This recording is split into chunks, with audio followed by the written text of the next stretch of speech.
So, good evening.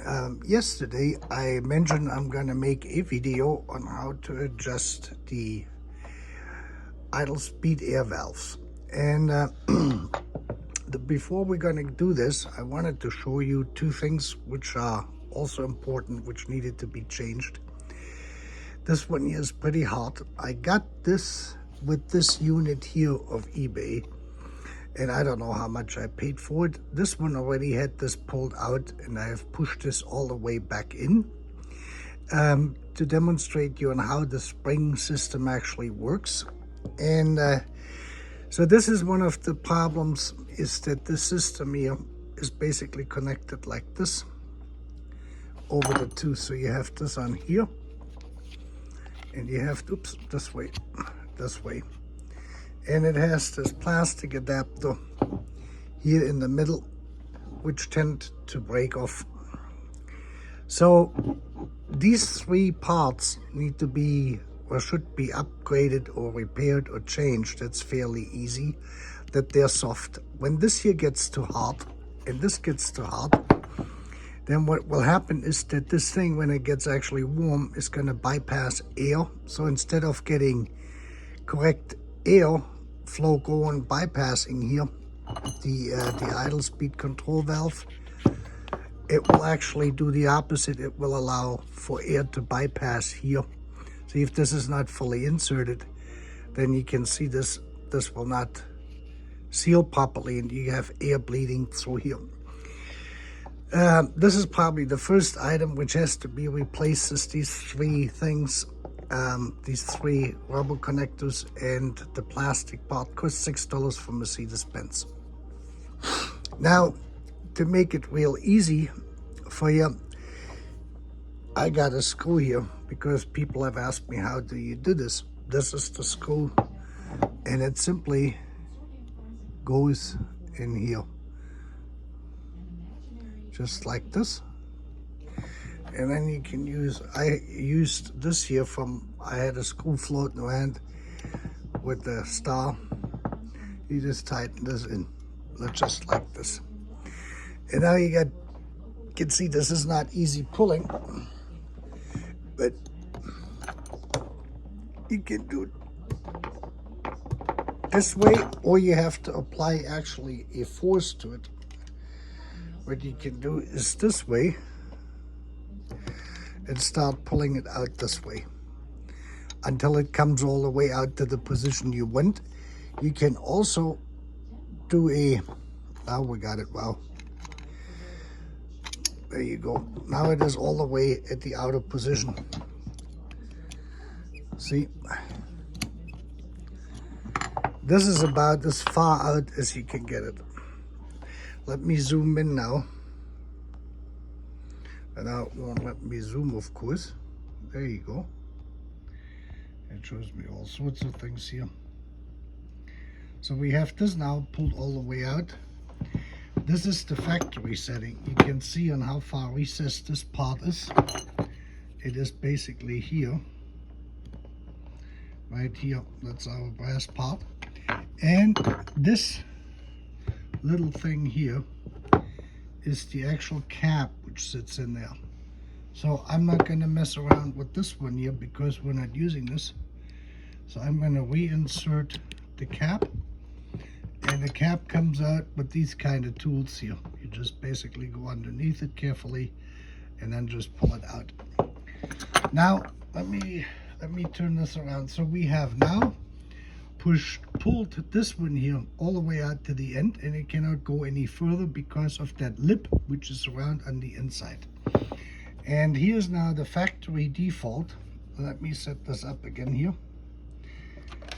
See, just a second there. We're going to zoom now over and out. Yep. So now we're in the known position here. We put our light on, and you can see now where the plate is exactly. And now I have actually a pointer to point in here. I can show you this. Right here is the plate, right here, and that is the opening. So what I'm going to do is I'm going to turn it on, and we will go You can see at what current we're actually closing. This is now 1 amp, and you can see there's still the gap there, as what I have been talking about. I can put the tool right in it. See, there's a gap. And this is because even this thing is fairly new. This is actually a used one. You could push it in by hand, but the spring will keep this open. And it would take, we determined what, about 1.4 amps to close it. 5 volts, 6 volts, 1.4 amps. But in the 1 amp, where our unit, actually the control unit, has its limit, it doesn't do anything. So now, if I'm going to hook up the one with the pulled out spring, you will see this here. Let's see that we get a nice picture. Let me see, does it come? Yeah. And now we're going to see what this actually does. Now we're at 1 amp. And we still have a gap. But when you have the air going through it, it will just close it. This thing is so dirty that this won't even close anymore. So normally this would be closed. So this thing here is so dirty that even at 1 amp, you cannot close it, even when you release the spring. So this is basically a unit which is beyond repair. And this will close with the spring now at 1.4 amps. Yep. So this is what I couldn't demonstrate it really. Well, we can do it in the other direction. It's taking now 1.4 amps fully released because it is so dirty, where the other one takes less. Now let me show you this. I'm going to put the screw back in, and now we're going to drive the thing into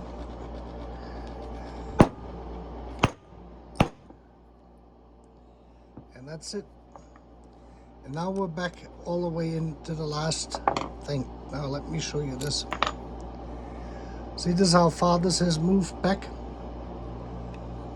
And well, I closed the other one now off. Now we're all the way in. And let's see what this does.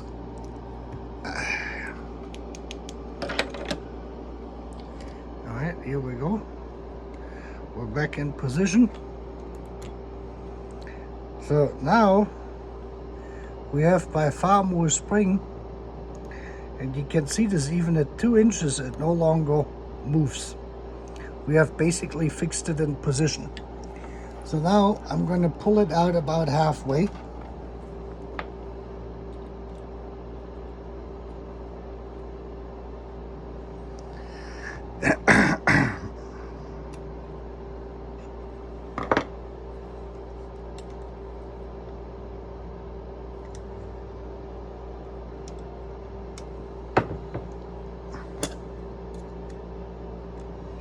I would say I have pulled it out by 1/8 of an inch. That may not be enough. We're still pretty far back.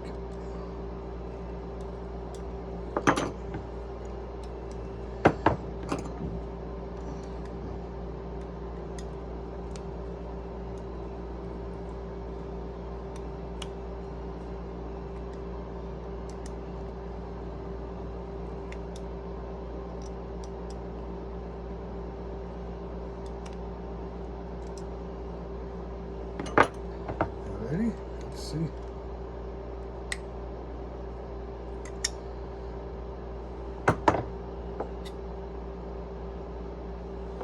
Yeah, I have come out a little bit more. We're not as deep anymore. Let's see how many amps this will take to close it. So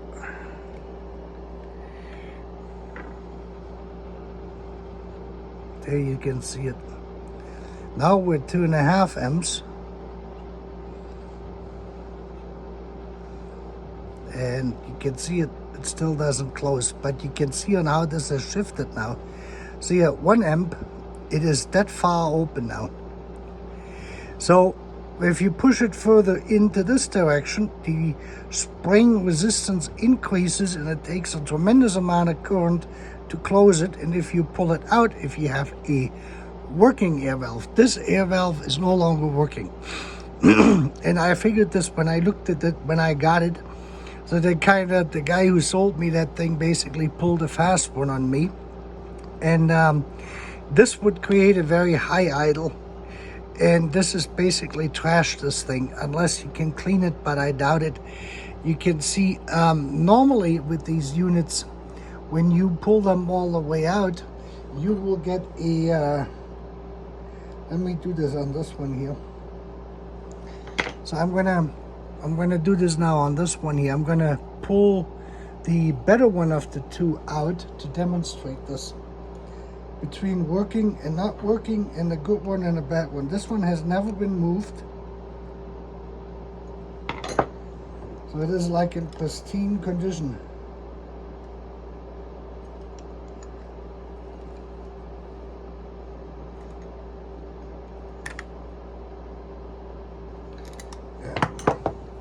So you can see this now. We have this pulled out here. This was first pushed in. And now we have pulled it almost completely out. Let me turn the current off. And this is now a better unit, so you can see this, there's less dirt in it.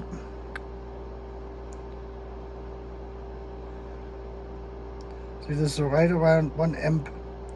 We're almost completely closed now. See, 1.2 amp. I could pull it a little bit more out. Just a tad bit, let me show you.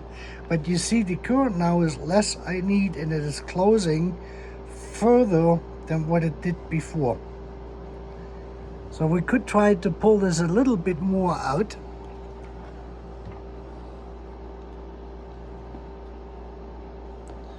I'm going to show you this here so you can see this actually the way I do this. Not that you think I have some hocus pocus magic here. That screw should be in there a little bit, and then I just use the pliers and I pull. I use leverage on the sides here, and then I bring this all the way out.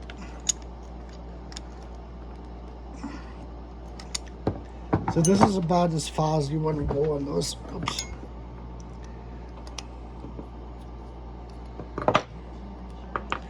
See this? Now we're almost a little bit further out. And let's put this back on here. Yeah. So now you can see this. We're going up, back again to 1 amp.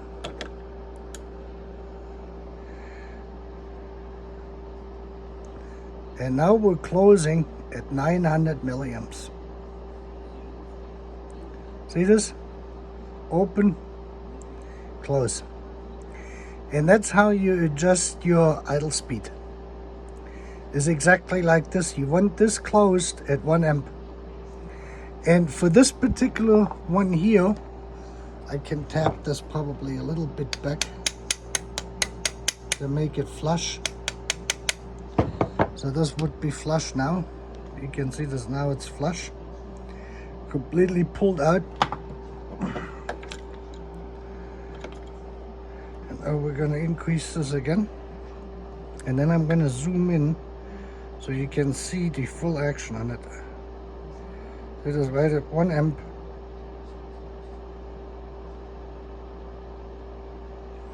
It shifts the entire position over. At 1 amp, we're closed. Let me zoom in for you so you can watch the real action here. You won't be able to see the current, but you will see on how this actually moves.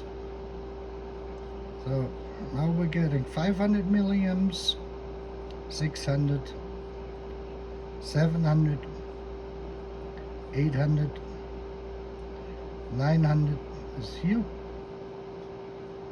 and here is 1 amp, and the thing is closed. And this has to be adjusted as this thing ages, so you could see, let me zoom back out, we have 4.37 volts and 1 amp.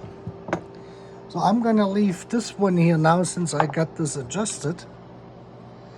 And I'm going to put my cap in.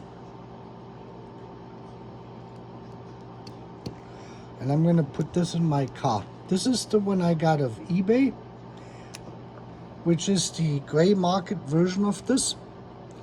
And depends on how good in a shape your unit is, it will do the same thing as this here. If you have one which is as bad as this one here, if you really look into this here, you can see this how bad the plate actually is on this. Let me see if I can zoom in. It will not let me zoom here, so let me see if I can do it this way. We can see, no, we can see that too well. You can see now here, this plate is pretty dirty. Now you can see on how far we went actually in. We had this first all the way pulled out, and it did not close at 1 amp. If you have one of these units, you pull them out and you put 1 amp on there, and they don't close, then they're basically garbage. And this is basically it. This unit will be only good for, well, I would say to cut it in half, to open it up as a demonstration unit. Let me see. I'm gonna pull that out one more time and see if we can get a better result in comparison, so we both have them at the same level. But I doubt it.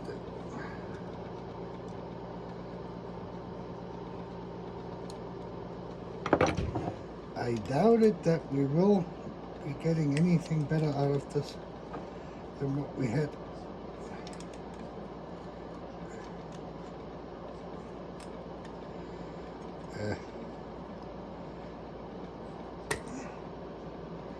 This thing is pretty much toast. That is worn out.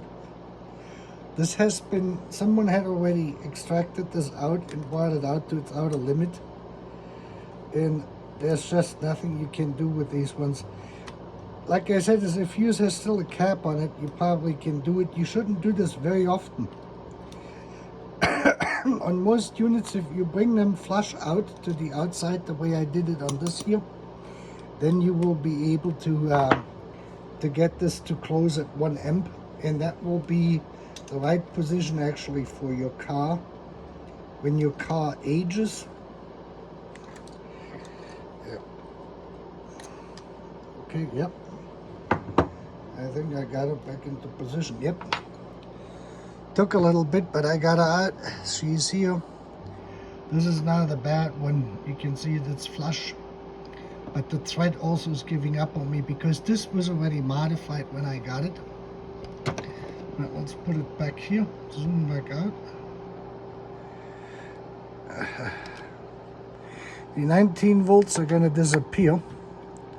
And now we're back at 1 amp as we had it before. And this is now closed actually. Well, 800, 900, see, we're still having an air gap in there at 1 amp. So this one does not fully close at 1 amp. Same position as this one. Now we got both of them to so you have a comparison. See this at 1 amp and you heard a nice clack. So here we go. So you can see this. You can see how differently they operate. 9, right at 1 amp we're closed. This is a very good unit. I got very lucky with this one. And this thing here is ready for the trash bin. So that money was wasted on eBay for this one. But this is basically how you do it, is you get it pulled out so this is flush or as flush as you can get it with the top. And any type of screw, I think that's an M4 millimeter. Well, the thread on the screw is not that great either, but you can see actually the thread. Let me see this here. Yeah, you can see the threaded part there. This is basically where you're screwing into, and that's what grabs onto the screw. And if you do this too many times, the thread wears out because it is only brass. And then the only other thing is what you could try is to go further into the lower part of it. You can see there's more thread, but that's a different type of thread for a smaller screw. You can see this. I can turn this in here only so far. I'm here with the tool.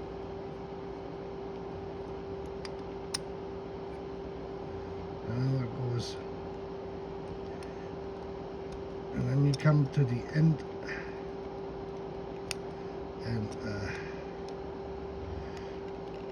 okay, now you could also go a little bit back by just tapping on it. See this? It went right in. It went right back in.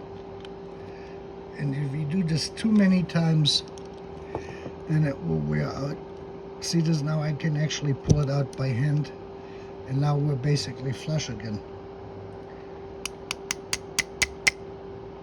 See, it moved.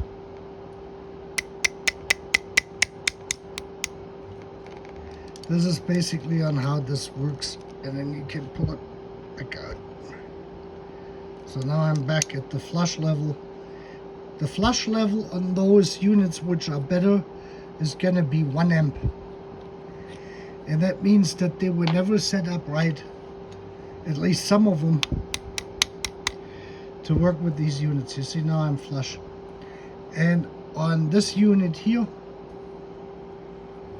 this one actually here, yeah, this is the better one.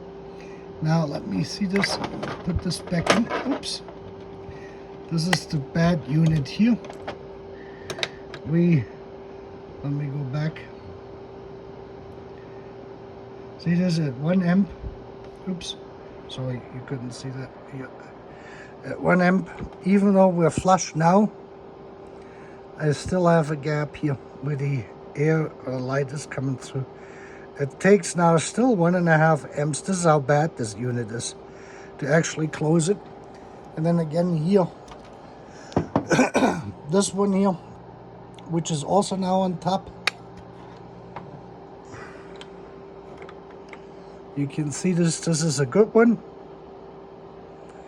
And right at 750, here we go, 950 already. You see this? 800, 900.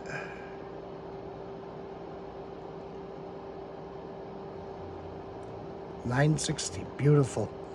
This is what you need when your system is a little bit older.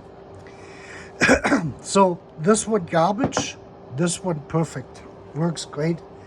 I will put this in my car, and because I still have the brand new one, and I'm gonna see how this runs with this. I'm probably gonna put it in tomorrow. But that is how you make the adjustments. And like I said, is you don't need a Hewlett-Packard power supply like this. You can get one of those ones, the laboratory power supplies, lab power supplies, that's what they're called, which go from 0 to 30 volts. They have a voltage adjust and a current adjust. And what I'm doing is just the current adjust here. So you set this to any voltage you want, because when you do this here, you really don't go higher than your current where you want to go to. And this is then how you basically adjust this. You go to reading of 900 milliamps or 1 amp, and then you look, you put a flashlight on there, and then you see that this thing is basically perfectly closed at this point. And there's a little bit over. You can see it now exactly. We're opening it up. You got the light, and there we go. Right at 1 amp. There you go, 1 amp. 4.49 volts. This is what your unit can come up with, and this is what the current it can supply.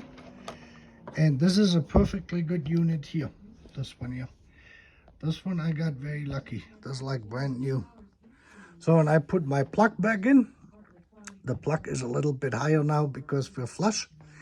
And this is the unit which is toast. This goes either into the museum, or I'm going to see if I can disassemble it and do a side cut on it so we can actually lift it off and see all the parts. If I carefully go through, then we have a demonstration unit of what they look in the inside. And with that, you have a great night.